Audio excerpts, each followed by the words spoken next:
From the St. Louis Public Radio Newsroom, this is The Gateway. It's Monday, November 23rd. I'm Wayne Pratt. More passengers are expected to go through St. Louis Lambert International Airport this holiday season compared to earlier than the pandemic. But overall, numbers are expected to be lower than last year. We're anticipating that we'll see about 50% of the levels of 2019, or about a 5 to 10% increase in what we've been seeing in the last few weeks. In just a few minutes, we will find out how Lambert is preparing for the holiday travel season. Another candidate is joining the race for St. Louis mayor. St. Louis Board of Aldermen President Louis Reed says he is running for the office in the city's 2021 primary. St. Louis Public Radio's Chad Davis reports. Reed will join St. Louis Treasurer Tashara Jones, Alderwoman Kara Spencer, and businesswoman Dana Kelly as likely candidates in the March primary. It's the third time that Louis has run for mayor after running unsuccessfully in 2013 and 2017.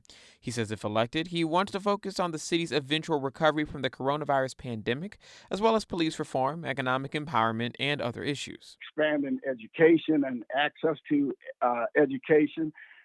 Transportation issues, right? Those are the things we have to focus on. Those are the things we have to hit home runs on. Reed plans to file to run for mayor Monday.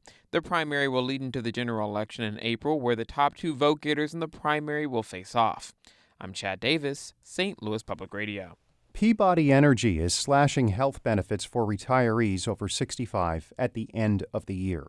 As St. Louis Public Radio's Corinne Ruff reports, that decision is prompting some retired mine managers in Illinois to pursue a class action lawsuit. Robert Hill has nearly $180,000 left in his health account, but he won't be able to use it after Peabody ends the program.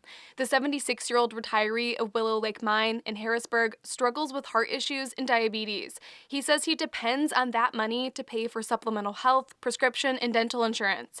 Hill says he's angry with the way Peabody is treating retirees after all they've done for the company. He recalls regularly working 12-hour days and weekends. I just don't think they appreciate it. All they want is somebody to make them money, and then when they get where they're not useful to them, just throw them away. Peabody says ending the program will save the company nearly $175 million. The move is part of a larger cost-cutting strategy to keep it in business.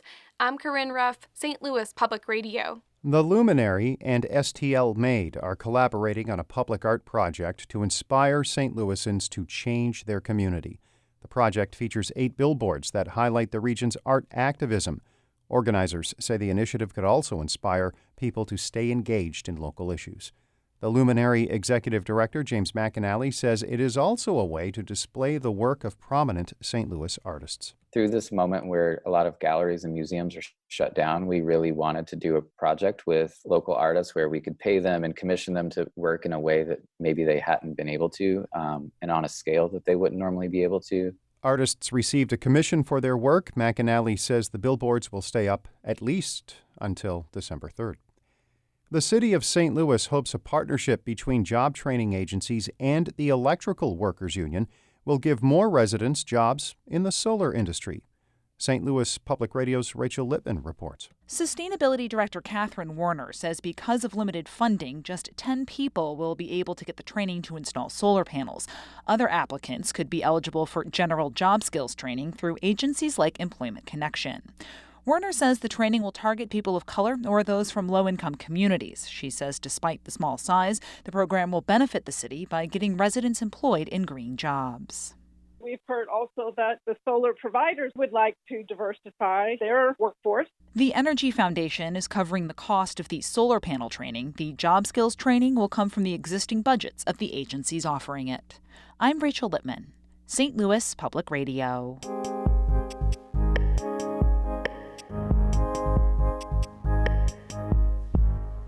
St. Louis Lambert International Airport is expecting an uptick in travelers this holiday season compared to earlier in the pandemic, but overall, traffic will still be down considerably from a year ago.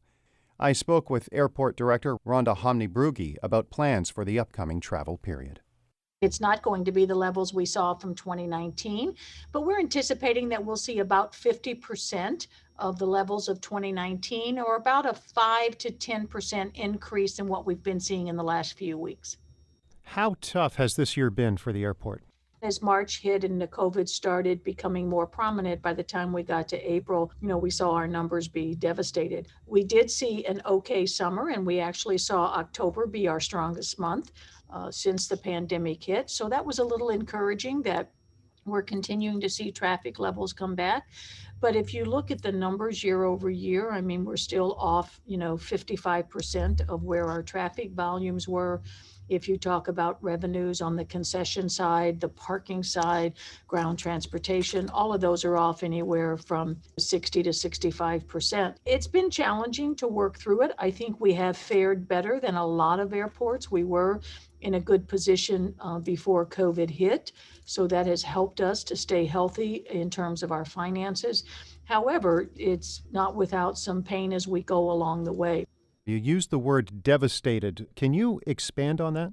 If you go back to our bleakest week, which was in first week of April, where we would normally see 44,000, 42,000 people a day coming through the airport on our good days, we were seeing 800 to 1,000.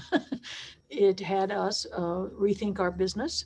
We put about $21 million worth of projects that we were slated to do this year.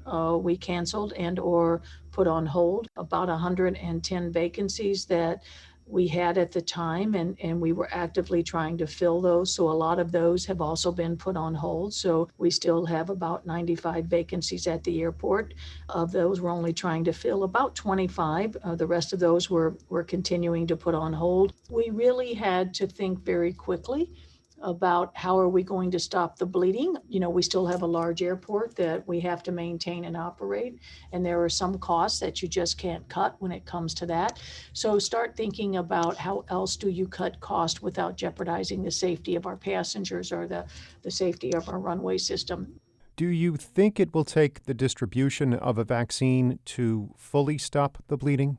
I do. I think we have been able to reach out to a lot of the customers as well as our airlines with the corporate customers and the contacts that they have, trying to reassure people and that the airport is clean and all the measures that we're taking are, we're a safe place to be, as well as on board the aircraft. But I think there's still that certain amount of travelers who say, I'm just not going to travel until I know it's 100% safe. And that's where the vaccination, I think, will go a long way. I think, it'll be an interesting time here during the Thanksgiving and Christmas holiday when we've all been separated so much over the last 9 months from our family and close friends, people dying to have that connectivity again, especially with elderly family members or long distance family members. So we do think the bookings going into the Thanksgiving and Christmas holiday have certainly peaked up based on what we're hearing. But whether or not those plans will change just based on the next couple of weeks and the spike that we're seeing will be interesting. So I think a vaccination will be the ultimate to give that comfort level to 100% of the passenger traffic. But until it's here, I think we're going to deal with some passengers just saying we'll wait. That was St. Louis International Airport Director Rhonda Hamney-Brugge in conversation about the holiday travel season. We have more on our website, stlpublicradio.org, including details on the cleaning procedures at the airport. Our Maria Altman edited that report. Shula Newman is the executive editor of St. Louis Public Radio, music by Ryan McNeely of Adult Fur. I'm Wayne Pratt. From the St. Louis Public Radio newsroom, this has been The Gateway.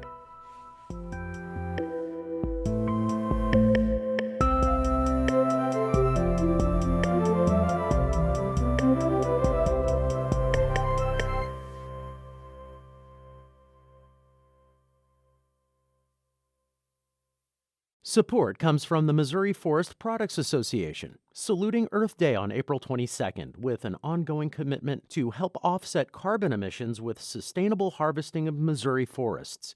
Details at choosewood.com.